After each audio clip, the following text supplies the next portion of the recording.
Pinion's Playhouse is on the air. Turn the volume up. We've got lots to share. Listen in your car or your underwear. Frank Opinion's on the air. So Hi there, how are you? I'm Frank Opinion. I have another joke for you today. It's a fishing joke, and whether you fish or don't, doesn't matter.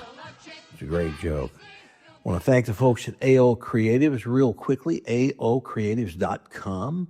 They're the folks that convinced me to try this podcast thing, and they're helping me get the word out about it. Also, hit the follow button. I know that's important, and I know it's also a way for you to never miss a joke, so be sure to hit follow. Because it's a fishing joke, it made me think of something. I've fished a lot. I mean, a lot. My kids love to fish. My grandkids love to fish. I've never seen a kid who didn't get a big kick out of catching a fish. Never. They love it. So take a kid fishing. It's a good thing, I think, to do. But there was one fishing trip we took. This is eventually going to lead, I'll get to the joke, but this is going to lead to my little homemade bucket list of 1, 2, 3, I made notes here, 4, 5, 6, 9 things or places I think everyone should see or experience before they die. One is the Northern Lights, and the reason that came up and it made me think of the others is that my boys and I a couple of times have been to Canada fishing. One fishing trip in Canada, we got to see the Northern Lights. I have never seen anything like it. It's beyond description. You can't describe it. I mean, the best you could do would be say, you look up in the sky and it's like God took a giant paintbrush and just starts swiping and painting this green, beautiful vapor across. It's incredible. So if you can't, and I don't know where to tell you to go to see, you got to go north, north, north, way up. And you can look up best times, best places to see the Northern Lights. But that's on, to me, should be on your bucket list. Another is Las Vegas. Never fished in Las Vegas. I guess there is fishing outside of Vegas. I don't know. But I think everybody should see Las Vegas. And again, you don't have to be a gambler, just like you don't have to fish to go to Canada to see you don't have to gamble to see Las Vegas or want to see it. It's beyond belief if you've never been to Las Vegas.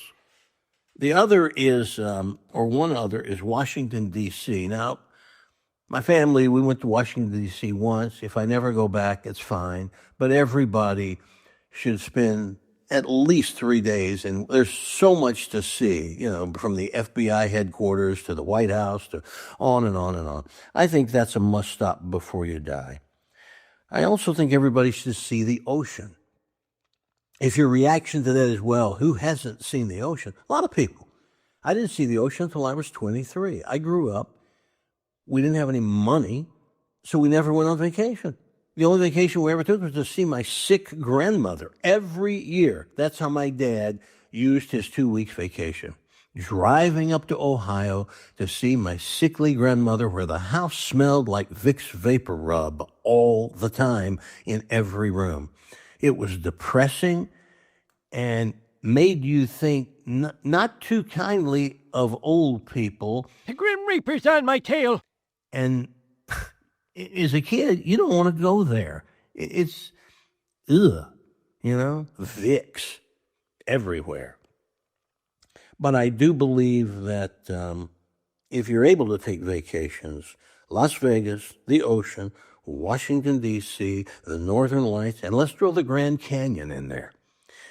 It is, again, something you cannot describe to people, and there's no picture that could ever do it justice. When you stand and look over the edge and look down at the Grand Canyon, you can't believe what you're looking at. Now, the problem with it is once you do that, you go, whoa, now what?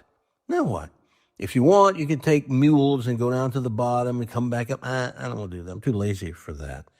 So I'll throw the Grand Canyon in there. New York City. I think everybody should see New York City. If for no other reason, to get an idea of the kind of place you never want to live. That's me. I don't care if I never go back to New York City, but I'm glad I did, and I think everybody should see it. A professional baseball game, Major League Baseball. Everybody should see one, as everybody, I think, should see an NFL game, football game. And last on my list, probably not really last, but on my list it is a plane ride. Everybody should be able to, at some point, take a plane ride. Whole different perspective of the earth and the land.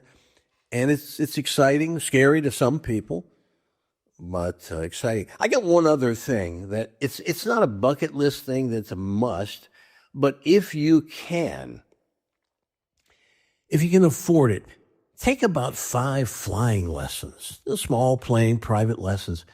You'll never be sorry that you did it. I don't know what it costs anymore. I'm going to guess 5 lessons would run you in the neighborhood $1,200 or something like that, or $1,500.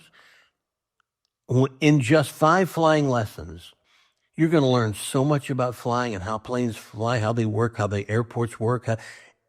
That's just a suggestion.